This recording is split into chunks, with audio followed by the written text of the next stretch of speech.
आप सभी को बहुत बहुत नमस्कार और आप सभी का बहुत बहुत स्वागत है मेरी यूट्यूब चैनल ज्ञान धारा में।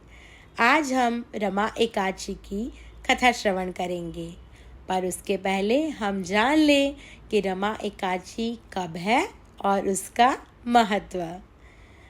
9 नवंबर 2023 को रमा एकादशी का व्रत रखा जाएगा। ये व्रत धन समृद्धि प्रदान करता है।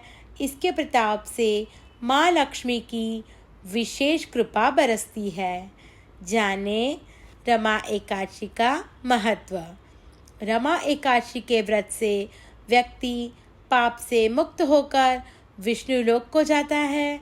दिवाली से पहले आने वाली रमा एकादशी सुख सौभाग्य समृद्धि में वृद्धि का वरदान देती है।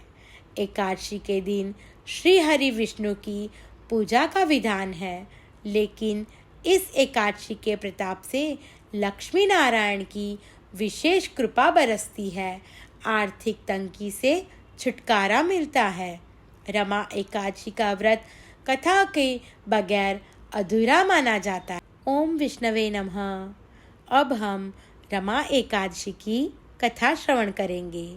धर्मराज युधिष्ठिर कहने लगे कि हे भगवान, कार्तिक कृष्ण एकादशी का नाम क्या है, इसकी विधि क्या है, इसके करने से क्या फल मिलता है, सो आप विस्तार पूर्वक बताइए। भगवान श्री कृष्ण बोले कि कार्तिक कृष्ण पक्ष की एकादशी का नाम रमा है। यह बड़े बड़े पापों का नाश करने वाली है। इसका महात्म्य मैं तुमसे कहता हूँ, जो ध्यानपूर्वक सुनो।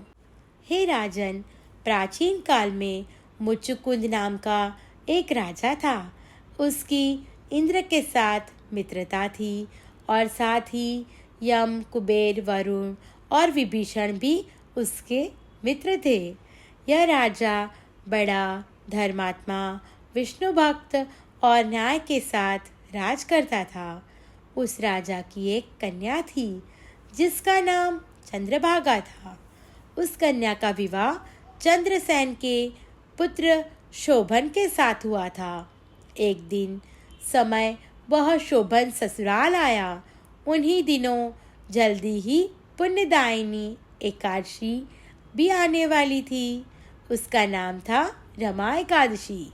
जब व्रत का दिन समीप आ गया तो चंद्रभागा के मन में अत्यंत सोच उत्पन्न हुआ कि मेरे पति अत्यंत दुर्बल हैं और मेरे पिता की आज्ञा अति कठोर है। दशमी को राजा ने ढोल बजवाकर सारे राज्य में यह घोषणा करवा दी कि एकादशी को भोजन नहीं करना चाहिए।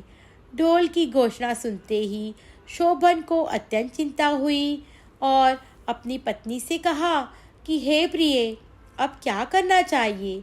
मैं किसी प्रकार भी भूख सहन नहीं कर सकूंगा। ऐसा उपाय बतलाओ कि जिससे मेरे प्राण बच सके, अन्यथा मेरे प्राण अवश्य ही चले जाएंगे।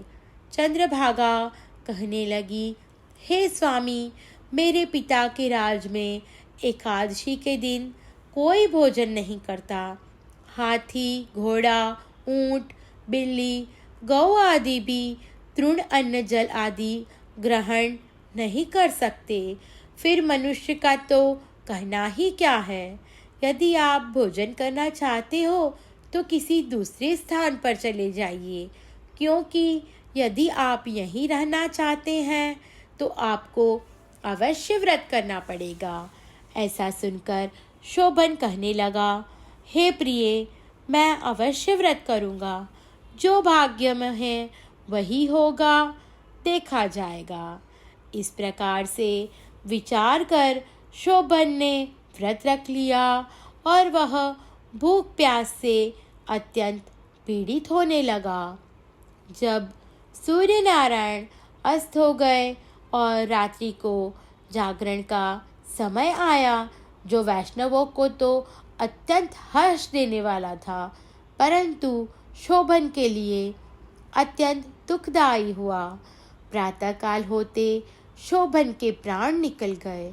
तब राजा ने सुगंधित काष्ठ से उसका दाह संस्कार करवाया। परंतु चंद्रभागा ने अपने पिता की आज्ञा से अपने शरीर को दग्ध नहीं किया और शोभन की अंत्येष्टि क्रिया के बाद अपने पिता के घर में ही रहने लगी। रमा एकादशी के प्रभाव से शोभन को मंदराचल पर्वत पर धन धान्य से युक्त तथा शत्रुओं रहित एक सुंदर देवपुर प्राप्त हुआ। वह अत्यंत सुंदर रत्न और वैदुर्य मणि जटित स्वर्ण के खंभों पर निर्मित अनेक प्रकार की स्फटिक मणियों से सुशोभित भवन में बहुमूल्य वस्त्राभूषणों तथा छत्र व चमड़ से विभूषित गंधर्व और अप्सराओं से युक्त सिंहासन पर आरूढ़ ऐसा शोभायमान होता था, मानो दूसरा इंद्र विराजमान हो। एक समय मुचुकुंद नगर में रहने वाले एक सोम शर्मा नामक ब्राह्मण तीर्थ यात्रा करता हुआ घूमता घूमता उधर जा निकला और उसने शोभन को पहचान कर कि यह तो राजा का जमाई शोभन है, उसके निकट गया। शोभन भी उसे पहचान कर अपने आसन से उठकर उसके पास आया और प्रणाम आदि करके कुशल प्रश्न किया। ब्राह्मण ने कहा कि राजा मुचुकुंद और आपकी पत्नी कुशल से हैं, नगर में सब प्रकार से कुशल हैं, परंतु हे राजन, हमें आश्चर्य हो रहा है। आप अपना वृतांत कहिए कि ऐसा सुंदर नगर जो न कभी देखा न सुना आपको कैसे प्राप्त हुआ। तब शोभन बोला कि कार्तिक कृष्ण पक्ष की रमा एकादशी का व्रत करने से मुझे यह नगर प्राप्त हुआ, परंतु यह अस्थिर है। यह स्थिर हो जाए ऐसा उपाय कीजिए। ब्राह्मण कहने लगा कि हे राजन, यह स्थिर क्यों नहीं है और कैसे स्थिर हो सकता है, आप बताइए, फिर मैं अवश्य में वह उपाय करूँगा। मेरे इस बात को आप मिथ्या न समझिए।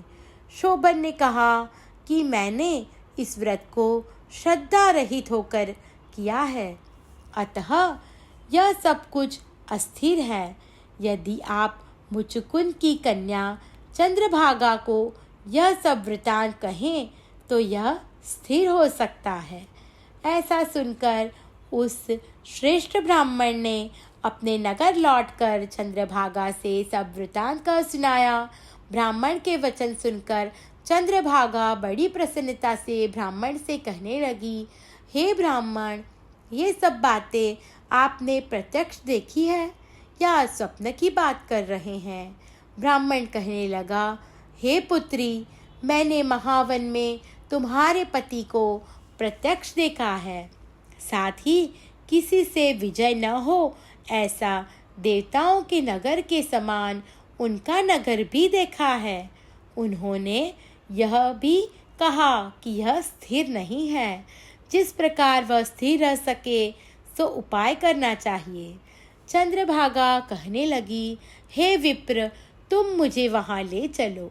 मुझे पतिदेव के दर्शन की तीव्र लालसा है। मैं अपने किए हुए पुण्य से उस नगर को स्थिर बना दूंगी। आप ऐसा कार्य कीजिए जिससे उनका हमारा संयोग हो, क्योंकि वियोगी को मिला देना महान पुण्य है। सोम शर्मा यह बात सुनकर चंद्रभागा को लेकर मंदराचल पर्वत के समीप वामदेव ऋषि के आश्रम पर गया। वामदेव जी ने सारी बात सुनकर वेद मंत्रों के उच्चारण से चंद्रभागा का अभिषेक कर दिया। तब ऋषि के मंत्र के प्रभाव से एकादशी के व्रत से चंद्रभागा का शरीर दिव्य हो गया और वह दिव्य गति को प्राप्त हुई। इसके बाद बड़ी प्रसन्नता के साथ अपने पति के निकट गई। अपनी प्रिय पत्नी को आते देखकर शोभन अति प्रसन्न हुआ और उसे बुलाकर अपने बाईं तरफ बिठा लिया। चंद्रभागा कहने लगी, हे प्राणनाथ, आप मेरे पुण्य को ग्रहण कीजिए। अपने पिता के घर जब मैं 8 वर्ष की थी तब से विधि पूर्वक एकादशी के व्रत को श्रद्धापूर्वक करती आ रही हूँ। इस पुण्य के प्रताप से आपका यह नगर स्थिर हो जाएगा तथा समस्त कर्मों से युक्त होकर प्रलय के अंत तक रहेगा। इस प्रकार चंद्रभागा ने दिव्य आभूषणों और वस्त्रों से सुसज्जित होकर अपने पति के साथ आनंद पूर्वक रहने लगी। हे राजन, यह मैंने रमा एकादशी का महात्म कहा है। जो मनुष्य इस व्रत को करते हैं उनके ब्रह्म इत्यादि समस्त पाप नष्ट हो जाते हैं। कृष्ण पक्ष और शुक्ल पक्ष दोनों की एकादशियां समान हैं। इनमें कोई भेदभाव नहीं है, दोनों समान फल देती हैं। जो मनुष्य इस महात्म को पढ़ते हैं अथवा सुनते हैं वे समस्त पापों से छूटकर विष्णु लोक को प्राप्त होते हैं। ओम विष्णवे नमः। और आप सभी मेरी YouTube चैनल ज्ञान धारा को लाइक, शेयर और सब्सक्राइब करना ना भूलें। धन्यवाद।